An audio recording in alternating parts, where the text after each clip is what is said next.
Hi, my name is Emily Nicosia, and I am from East Amherst, New York. I am a junior at Canisius College, and I'm also a pitcher on the softball team.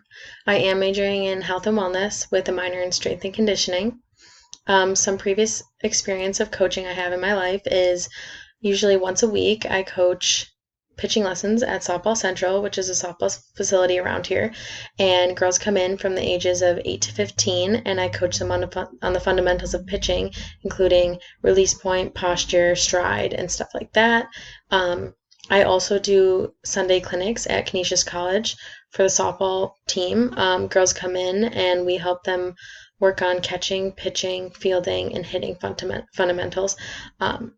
And then one other thing that I did over winter break is I helped coach a softball clinic at the Buffalo Bills field house.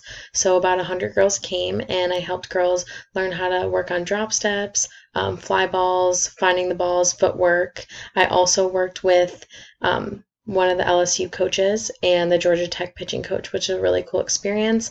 And we learned different things from them, and we also taught the girls at the clinic, so we helped them with different pitching styles and different fundamentals and skills at that standpoint. And one thing that I definitely want to learn in this class is learning different coaching styles with different types of players, so in different positions, as well as during games, practices, and in the strength room.